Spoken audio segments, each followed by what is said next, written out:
Kaparthi మనోగతం YouTube channel స్వాగతం సుస్వాగతం.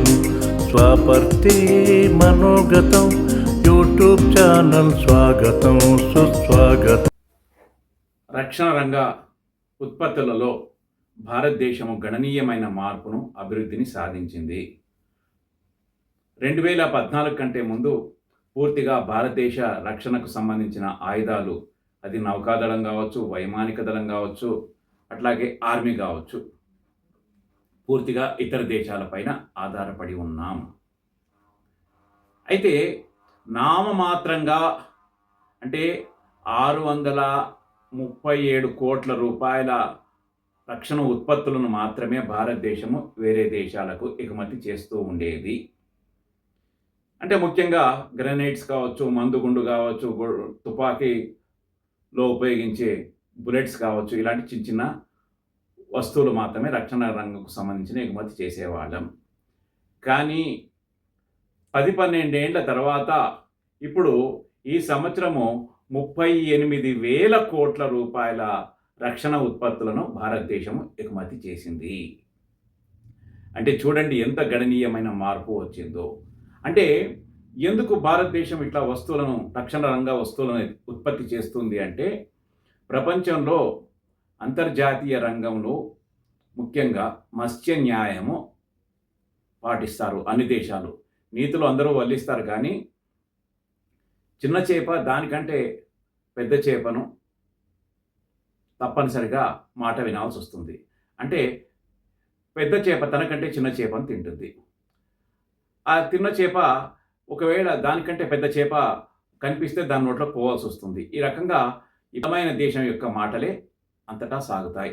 ముఖ్యంగా ఆర్థికంగా బలంగా ఉండాలి, సైనికంగా బలంగా ఉండాలి. కాబట్టి భారతదేశం కూడా సైనిక రంగంలో పెద్ద ఎత్తున ఉత్పత్తులను ఎగుమతి చేస్తూ ఉంది. ఇప్పుడిప్పుడే పెద్ద ఎత్తున ప్రైవేట్ రంగం కూడా ప్రభుత్వం యొక్క సహాయ సహకారాల వల్ల ఉత్పత్తిలోకి దిగింది. ముఖ్యంగా భారతదేశము బ్రహ్మోస్ క్రూజ్ మిసైల్స్ని అనేక దేశాలకు ఎగుమతి చేస్తూ ఉంది. ఆల్రెడీ ఫిలిప్పైన్స్తో అగ్రిమెంట్ అయిపోయింది. అట్లాగే ఇండోనేషియా, వియత్నాం లాంటి దేశాలతో చర్చలు జరుగుతూ ఉన్నాయి. ఆగ్నేయ ఆసియాలోని అనేక దేశాలు ఈ బ్రహ్మోస్ ఏరోస్పేస్ వారు తయారు చేసే క్రూజ్ మిసైల్స్ని కొనుక్కోవాలని ప్రయత్నం చేస్తున్నాయి.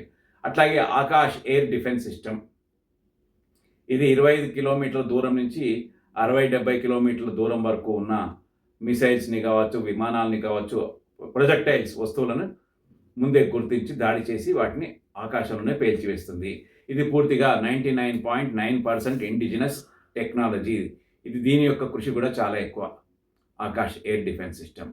అట్లాగే పినాకా కూడా మల్టీ బ్యారెల్ రాకెట్స్, ఇది ప్రపంచంలోనే అత్యంత శ్రేష్టమైన, అత్యంత ఉత్కృష్టమైన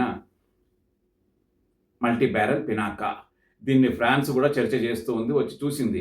ఫ్రాన్స్ కూడా కొనాలనుకుంటుంది. ఏంటి ఫ్రాన్స్ ఏంటి, నాటో కంట్రీ ఏంటి, యూరోపియన్ కంట్రీ ఏంటి, ఇండియా యొక్క పినాకాను కొనడం ఏంటి అంటే, మీరు కావాలంటే చర్చలు చేసుకోవచ్చు, చెక్ చేసుకోవచ్చు ఇంటర్నేషనల్ మార్కెట్స్ లోపల. ఎందుకంటే రష్యాతో యుద్ధం వల్ల ఈ రాకెట్స్ యొక్క ఉత్పత్తి గణనీయంగా తగ్గిపోయింది. వాటిని ఉత్పత్తి చేయాలంటే బోల్డంత టైం పడుతుంది. కాబట్టి ఫ్రాన్స్ తన యొక్క తక్షణ అవసరాల కోసం అని చెప్పేసి భారత్తో నెగోషియేట్ చేస్తుంది పినాకా గురించి. వీటి యొక్క వివరాలను ప్రతి ఒక్క దాని గురించి, పినాకా గురించి, ఆకాష్ గురించి, బ్రహ్మో ఏరోస్పేస్ గురించి తప్పనిసరిగా వివరంగా, క్లుప్తంగా చెప్పడానికి, మంచి కాంటెంట్ ఇవ్వడానికి, ఫుల్ ఆథెంటిక్ ఇన్ఫర్మేషన్ ఇవ్వడానికి నేను ట్రైన్ చేస్తాను. తప్పనిసరిగా రాబోయే వీడియోస్ మీరు వాచ్ చేయండి, మంచి ఇన్ఫర్మేషన్ని మీరు పొందవచ్చును. ఫ్రెండ్స్, నిజంగా నేను ఇచ్చిన కాంటెంట్ మీకు నచ్చితే లైక్ చేయండి, బంధుమిత్రులకు షేర్ చేయండి. వారు ఎవరైనా సబ్స్క్రైబ్ చేసుకోకపోతే చేసుకోమని చెప్పండి. తద్వారా కాపర్తి టీం మరింత మంచి కాంటెంట్ని ఇవ్వడానికి మీరు నాకు అవకాశము ఇచ్చిన వారు అవుతారు. ఇవన్నీ కూడా నేను ఇచ్చే ఇన్ఫర్మేషన్ అంతా కూడా మీరు క్రాస్ చెక్ చేసుకోవచ్చు. జై హింద్.